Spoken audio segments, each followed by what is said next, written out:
Environment. Interview with Wangari Maathai, environmental activist and Nobel Prize winner.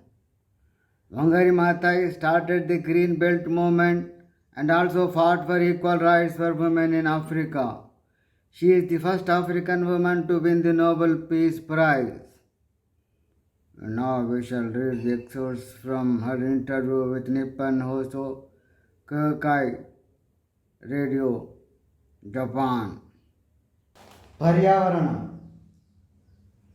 Environmental activist మరియు Nobel బహుమతి గ్రహీత Wangari మాతాయ్తో interview.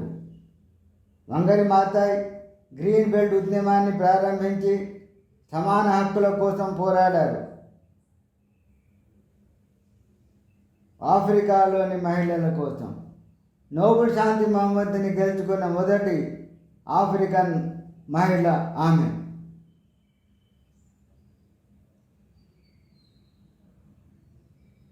Nippon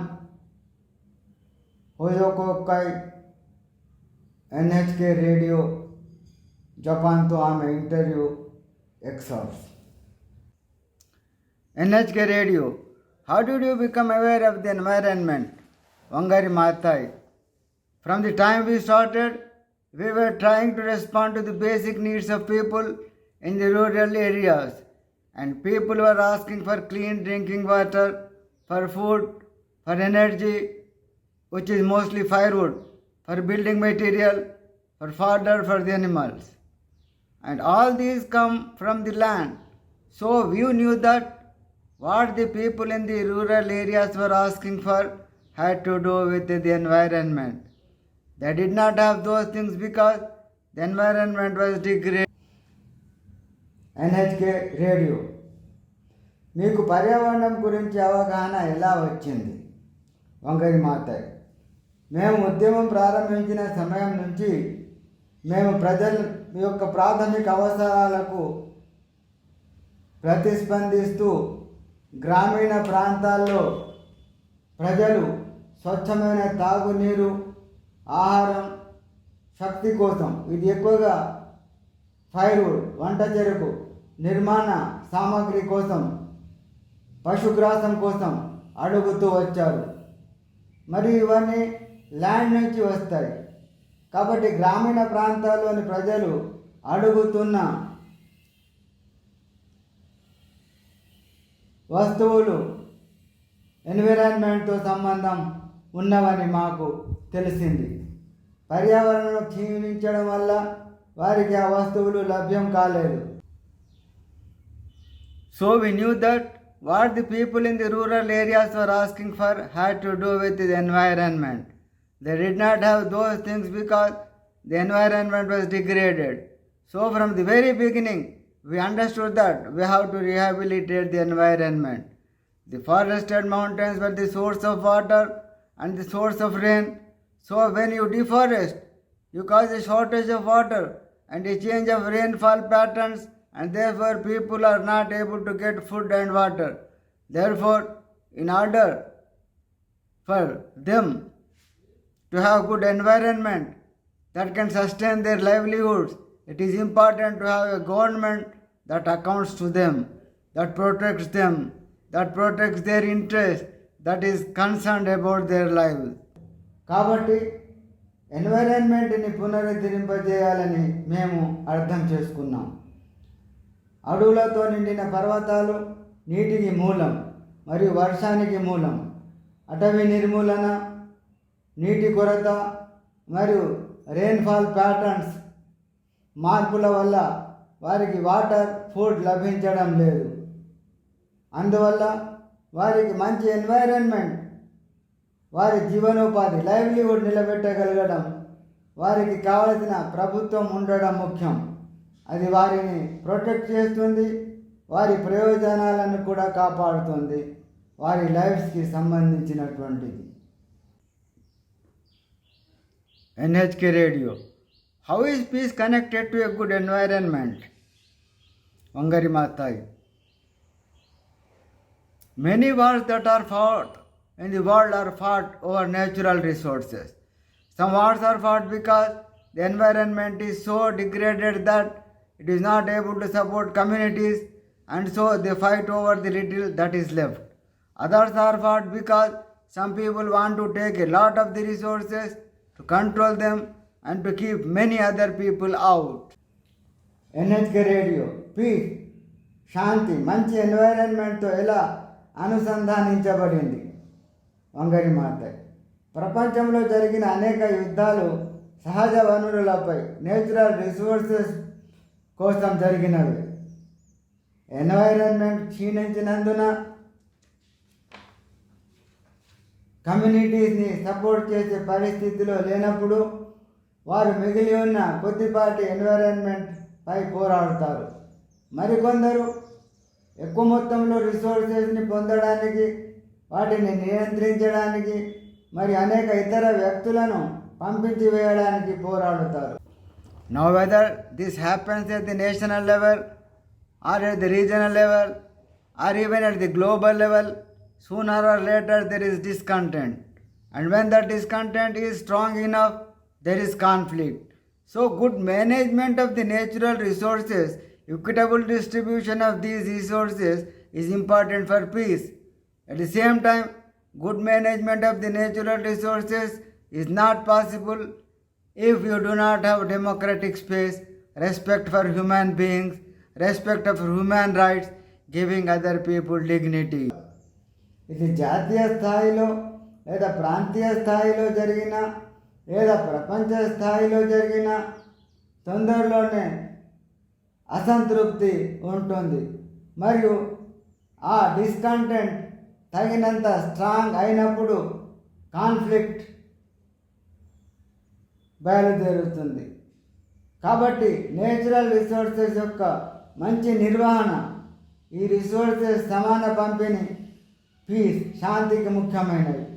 అదే సమయంలో సహజమైన మంచి నిర్వహణ, ప్రజాస్వామ్య వ్యవస్థ, మానవుల పట్ల గౌరవం, మానవ హక్కుల పట్ల గౌరవం, లేకపోతే ఇతర వ్యక్తులకు డిగ్నిటీ ఇవ్వడం జరగకపోతే నేచురల్ రిసోర్సెస్ యొక్క గుడ్ మేనేజ్మెంట్ పాసిబుల్ కాదు, సాధ్యం కాదు. That is why the three themes are related, like the African stool with the three legs and the basin on which you sit. The three legs, one leg is the peace, the other is good governance, the third leg is sustainable management of resources. When you have those three legs, now you can put the basin, which is development. And if you try to balance that stool without those three, it won't happen.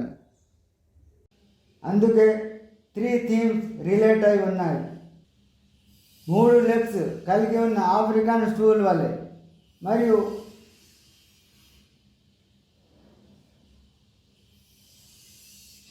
Basin మీద కూర్చున్నట్లు. 3 legs, ఒక leg piece, మరో leg good governance సుపరిపాలన, third leg వనరుల స్థిరమైన నిర్వహణ. మీకు ఆ 3 legs ఉన్నప్పుడు మీరు బేసిన్ ఉంచవచ్చు, ఇది అభివృద్ధి. మరి మీరు 3 లెగ్స్ లేకుండా సమతుల్యం చేయడానికి ప్రయత్నిస్తే అది జరగదు. We have not shared our resources equitably. We have allowed some people, especially those in power, to acquire a lot at the expense of the majority, and we have also engaged in conflict. NHK Radio. What was the environment like when you were young, and how did you go about saying it? మనము మన రిసోర్సెస్ని సమానంగా పంచుకోలేదు. మేము కొంతమందిని, ముఖ్యంగా అధికారంలో ఉన్న వారిని, మెజారిటీని పక్కకు పెట్టి ఎక్కువ మొత్తంలో పొందడానికి అలో చేస్తాం. మరియు మనం కాన్ఫ్లిక్ట్లో చిక్కుకున్నాం. NH radio. మీ చిన్నతనంలో ఎన్వైరన్మెంట్ ఎలా ఉండేది మరియు మీరు దాన్ని సేవ్ చేయడానికి ఏం చేస్తారు? Wangari Maathai. When I was a child, which is almost more than 50 years ago, the environment was very pristine, very beautiful and very green. We were a British colony, and the British government at that time started to clear cut the indigenous forests in our forested mountains because they wanted to establish commercial plantations of exotic species of trees such as the pines from the northern hemisphere and the eucalyptus from Australia. Mangari మాత నేను చిన్నతనంలో దాదాపు 50 సంవత్సరాల క్రితం environment చాలా సహజంగా ప్రిస్టైన్గా చాలా అందంగా చాలా గ్రీన్గా ఉండేది. మాది బ్రిటిష్ కాలనీ మరియు బ్రిటిష్ గవర్నమెంట్ ఆ సమయంలో మా స్థానిక అటవీ పర్వతాలలో అడవులను నరికివేయడం ప్రారంభించింది. ఎందుకంటే వారు ఎగ్జోటిక్ స్పెసీస్ యొక్క కమర్షియల్ ప్లాంటేషన్ ఉత్తర అర్ధగోళం నుంచి పైన్స్, ఆస్ట్రేలియా నుంచి యూకలిప్టస్ లాంటి మొక్కలను ప్లాంటేషన్ చేయ సంకల్పించారు.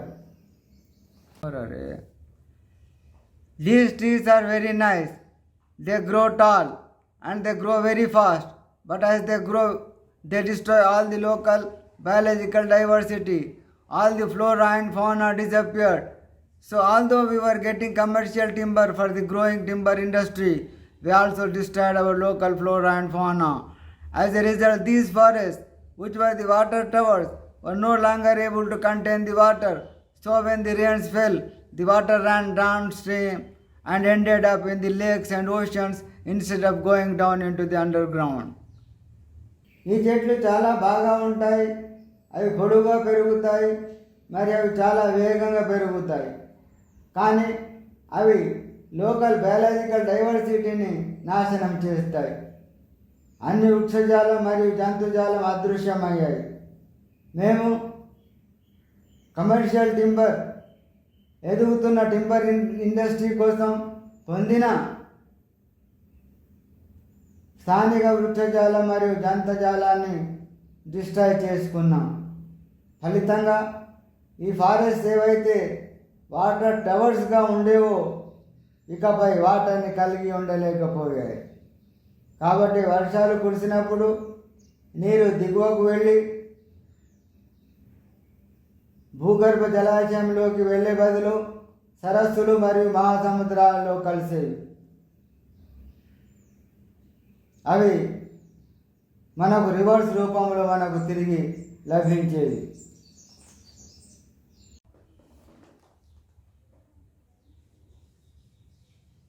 Underground reservoir so that it would come back to us in the form of rivers. One thing we noted is that not only did the rain patterns change, became less, but also the rivers started drying up. We lost our local biological diversity. So that is a lot of damage to our environment. That is why in 1975, at the very first United Nations Conference for Women in Mexico, many of the women were saying, we need food, we need water, we need clean drinking water, we need fodder for our animals. And I was wondering, what has happened? మేము గమనించిన విషయం ఏమిటంటే rain patterns మారడమే కాకుండా reverse కూడా ఎండిపోవడం. Local biological డైవర్సిటీని కోల్పోయాం.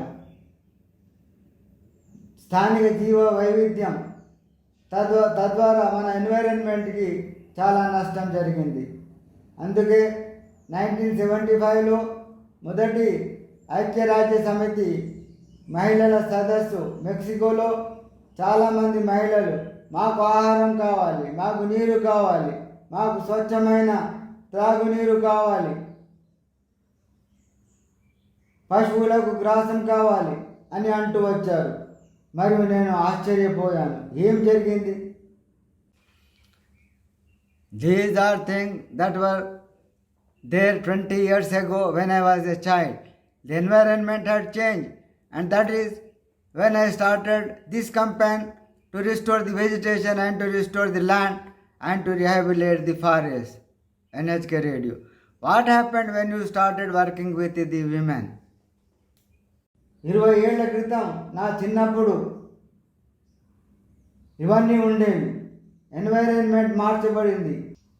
అప్పటి నుంచి వృక్ష సంపదను పునరుద్ధరించడానికి మరియు ల్యాండ్ని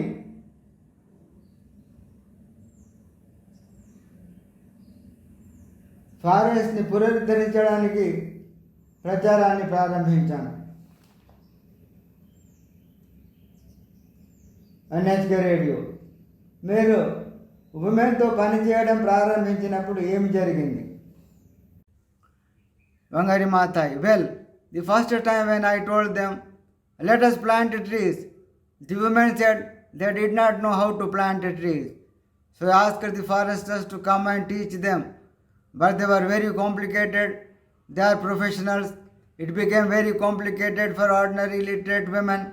So I told the women, we shall use our common sense and just do what we do with other seeds. Women work on the farms. They are the ones who plant. They are the ones who cultivate. They are the ones who produce food. So I told them that seeds of trees are like any other trees. Wangari Maathai. Well, సరే, మొదటిసారి నేను వారితో చెప్పినప్పుడు మనం చెట్లు నాటుతాం అని వారు చెట్లు నాటడం ఎలాగో తెలియదు అని చెప్పారు. అందుకే అటవీ శాఖాధికారులను వచ్చి వారికి బోధించండి అని కోరాను. కానీ వారు కాంప్లికేటెడ్ మరియు ప్రొఫెషనల్స్. ఇల్లిటరేట్ విమెన్కి ఇది క్లిష్టమైన సమస్య కాబట్టి నేను వారితో చెప్పాను, మనం కాస్త కామన్ సెన్స్ వినియోగించి ఇతర విత్తనాలతో చేసే విధంగా చేయండి అని. విమెన్ ఫామ్స్లో పనిచేస్తారు, వాళ్ళు ప్లాంటింగ్ చేస్తారు, వాళ్ళు కల్టివేట్ చేస్తారు, వాళ్ళే ఆహారాన్ని ఉత్పత్తి చేస్తారు. కాబట్టి నేను వారికి చెప్పాను, చెట్ల విత్తనాలు ఇతర విత్తనాలలాగే ఉంటాయి. So if they were to treat these tree seeds the same way they treat other seeds of food crops, there is no difference. I told them to look for old broken pots even and put seeds there. They will germinate and they will know these are the seedlings from the seeds they planted, and we gave them plastic bags to be able to put those seedlings and to nurture them, and when they were about half a meter long, then they could go and transplant them on their farms. కాబట్టి వారు వీటిని కూడా food crops seeds లాగే భావించి నట్టయితే తేడా ఉండదని చెప్పాను. Broken పాట్స్లో కూడా వాటిని విత్తమని చెప్పాను. అక్కడ విత్తనాలు మొలకెత్తుతాయి, మరి అవి విత్తనాల మొలకలని వారు తెలుసుకుంటారు. వారు నాటారు, మరి ఆ మొక్కలను నాటడానికి మరియు పెంచడానికి మేము వారికి ప్లాస్టిక్ సంచులను ఇచ్చాము. మరియు అవి 1/2 మీటర్ పొడవు ఉన్నప్పుడు వారు వెళ్ళి వాటిని తమ ఫామ్స్లో ట్రాన్స్ప్లాంట్ చేసుకోవచ్చని కూడా చెప్పాను. In the beginning it was difficult, but they soon gained confidence and they became very competent foresters. So I called them foresters without diplomas. NHK Radio. Why do you think they responded so well to your message? మొదట్లో కష్టంగా అనిపించిన త్వరలోనే confidence, ఆత్మవిశ్వాసం పెంచుకొని చాలా సమర్థులైన ఫారెస్టర్గా తయారయ్యారు. కాబట్టి నేను వారిని డిప్లొమా లేని ఫారెస్టర్లని పిలిచాను. NHK radio. మీ సందేశానికి వారు అంత బాగా స్పందించారని మీరు ఎందుకు అనుకుంటున్నారు? Wangari Maathai. It was a need. When the women said they needed firewood and building material, we responded to that need. Plant trees, then you will have trees for firewood. In the tropics, trees grow very fast. In 5 to 10 years, these trees serve as firewood, as building materials. Once we had planted those trees, we saw the need for them to understand why we have to have good governance. So So it became important to give them civic education so that they could understand how we govern ourselves. వంగని మాతాయి ఇది అవసరం. Firewood మరియు building material కావాల్సి వచ్చినప్పుడు మేము వారి అవసరాలకు స్పందించాం. మొక్కలు నాటండి, అప్పుడు మీకు ఫైర్వుడ్ కోసం చెట్లు ఉంటాయి. ట్రాఫిక్స్లో చెట్లు చాలా వేగంగా పెరుగుతాయి. 5 నుండి 10 సంవత్సరాల్లో ఈ చెట్లు ఫైర్వుడ్గా మరియు బిల్డింగ్ మెటీరియల్కి కూడా పనికి వస్తాయి. మేము ఆ చెట్లను నాటిన తర్వాత మన గుడ్ గవర్నెన్స్ ఎందుకు కావాల్సి వచ్చిందో అర్థమయ్యేలా చేశాం. వారికి సివిక్ ఎడ్యుకేషన్ అందించడం ఇంపార్టెంట్ అయింది. మనల్ని మనం ఎలా పరిపాలించుకుంటున్నాం, why we govern ourselves the way we govern ourselves, why we are managing our environment the way we are managing it, because we were dealing with the environment. We gave them education both in civics and also in environment that made them understand clearly why they should take up the responsibility of protecting their environment, that it was not the responsibility of the government or the responsibility of somebody else to come and rehabilitate their environment on their own land. It is them. It is their responsibility. మనం ఎలా పరిపాలించుకోవాలో వారు అర్థం చేసుకోగలరు. ఎలా పరిపాలించుకుంటున్నామో వారు అర్థం చేసుకోగలరు. మనవి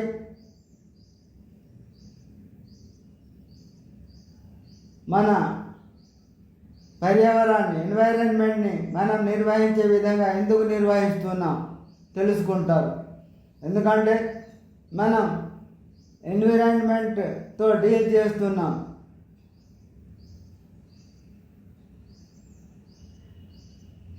సాన్నిహిత్యం కలిగి ఉన్నాం. కాబట్టి వారికి మేము సివిక్స్ మరియు ఎన్విరాన్మెంట్ విద్యను అందించాము. ఎన్వైరన్మెంట్ రక్షించుకోవాల్సిన బాధ్యత వారికి స్పష్టంగా అర్థమైంది. ఇది ప్రభుత్వం లేదా మరెవరైనా స్వయంగా వచ్చి వారి పర్యావరణాన్ని పునరుద్ధరించే బాధ్యత చేపట్టారు. అది వారి బాధ్యత. NHK radio, what transformations did you see? Wangari Maathai. One of the bigger transformations that I saw was that ability of an ordinary illiterate woman to get to understand and to be able to plant trees that in 5 or 10 years became big trees, and she was able to cut them and be able to give herself energy, to be able to sell those trees and give herself an income, to be able to feel confident that she had done something for herself. That sense of pride, sense of dignity, that they are not begging, that they are doing things for themselves, was very empowering. That transformation was very powerful. NHK radio, మీరు ఏ మార్పులను, ట్రాన్స్ఫర్మేషన్స్ని గమనించారు? వంగరి మాతాయి. నేను చూసిన పెద్ద ట్రాన్స్ఫర్మేషన్స్లో ఒక illiterate women సామర్థ్యం. Illiterate women ట్రీస్ని plant చేసి 5-10 ఇయర్స్లో పెద్ద పెరిగిన చెట్లను నరికి తనకు కావలసిన ఫైర్వుడ్ పొందడం, ఆ చెట్లను అమ్మి తనకు ఆదాయాన్ని సమకూర్చుకోవడం, ఆమె తన కోసం ఏదో చేసిందని కాన్ఫిడెన్స్ పొందడం. వారు తమ కోసం పనులు చేస్తున్నారు, వారు ఎవరి నుంచి ఆశించడం లేదనే డిగ్నిటీ, వారు తమ శక్తి వెచ్చించి తమ పనులు చేసుకుంటుంటే సెన్స్ ఆఫ్ ప్రైడ్ వారికి కలిగింది. The other is the transformation of the landscape. Places where there was dust, there are no more dust. There are trees, even birds and rabbits. They come back and they make the environment very beautiful. There is a shade, and sometimes even dry springs come back because the water is not running. The water is going into the ground. Very profound transformation. మరొకటి transformation of landscape, ప్రకృతి దృశ్యం. దుమ్ము ఉండే ప్రదేశాలు, అక్కడ dust దుమ్ము లేదు. చెట్లు, పక్షులు మరియు కుందేళ్ళు కూడా ఉన్నాయి. అవి తిరిగి వచ్చి ఎన్విరాన్మెంట్కి ఇవన్నీ తెచ్చాయి.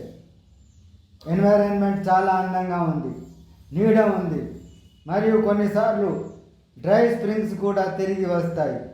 నీరు ప్రవహించినందున నీరు భూమిలోకి వెళుతుంది. చాలా గాఢమైన ప్రొఫౌండ్ పరివర్తన.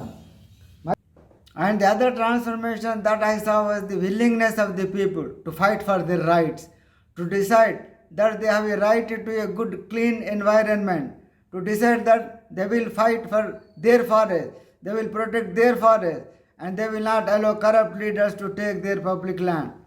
And SK Radio, how do you think you can influence the rest of Africa? మరియు నేను చూసిన ఇతర ట్రాన్స్ఫర్మేషన్ పరివర్తన ఏమిటంటే, ప్రజలు వారి రైట్స్ కోసం పోరాడడానికి ఇష్టపడడం లేదు. మంచి పరిశుభ్రమైన ఎన్విరాన్మెంట్ని కలిగి ఉండడం వారి హక్కు. తాము అడవుల కోసం పోరుతామని డిసైడ్ చేసుకోవడం. వారు తమ అడవులను కాపాడుకుంటారు మరియు అవినీతి నాయకులను తమ ల్యాండ్ గ్రాబ్ చేయకుండా జాగ్రత్త పడతారు. ల్యాండ్ గ్రాబ్ చేయడానికి అనుమతించరు. Vangari మాతాయి, our efforts will inspire other people to stop wasting their resources and their youth in wars and instead engage in creating a peaceful environment, more peaceful states. I am very happy about the fact that now in Africa you see new efforts of ensuring that Africans engage in dialogue, that they invest in peaceful negotiations for conflicts, that we manage our environment. We must restore our environment and try to ensure that we do not fight, because we are allowing the environment, especially the land, to be degraded. NHK Radio, మీరు ఆఫ్రికాలోని మిగిలిన ప్రాంతాలను ఎలా ప్రభావితం చేయగలరని అనుకుంటున్నారు? వంగరి మాత, మా ప్రయత్నాలు ఇతర వ్యక్తులను వారి వనరులను వృధా చేయడం ఆపడానికి స్ఫూర్తినిస్తాయి.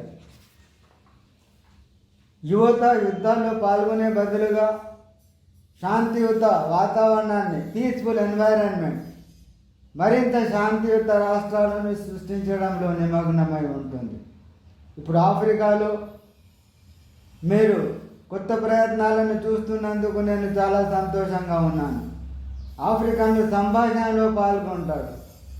వారు కాన్ఫ్లిక్ట్ విషయంలో శాంతియుత చర్చలలో ఇన్వెస్ట్ చేస్తారు. మేము మన ఎన్విరాన్మెంట్ని మేనేజ్ కోరుతాము.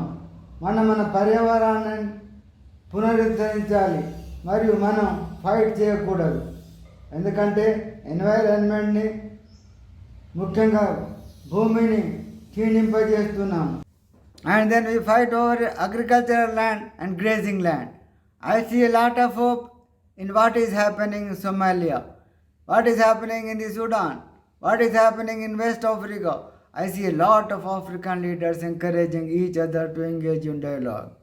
మరి అప్పుడు మేము వ్యవసాయ భూమి మరియు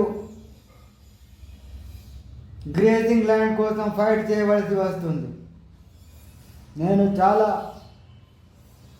హోప్తో చూస్తున్నాను. సోమాలియాలో, సూడాన్లో ఏమి జరుగుతుంది, వెస్ట్ ఆఫ్రికాలో ఏమి జరుగుతుంది, నేను చాలా చూస్తున్నాను. ఆఫ్రికన్ నాయకులు ఒకరినొకరు సంభాషణలో పాల్గొనమని ప్రోత్సహిస్తున్నారు. NHK రేడియో, మనం చేయగలిగేది ఇంకేమైనా ఉందా? NHK Radio, what is the one thing we can do? Wangari Mata, for me, my greatest activity is to plant a tree. I think that a tree is a wonderful symbol for the environment, and when we plant a tree, we plant hope. We plant the future for ourselves, for our children, for the birds. We plant something that we lost long after we are gone. వంగడి మారుతాయి.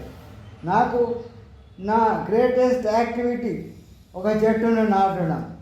చెట్టు ఎన్వైరన్మెంట్కి ఒక అద్భుతమైన symbol అని నేను భావిస్తున్నాను.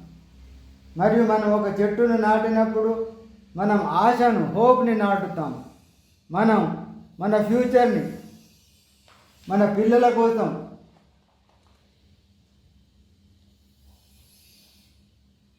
పక్షుల కోసం ఫ్యూచర్ని plan చేస్తున్నాం.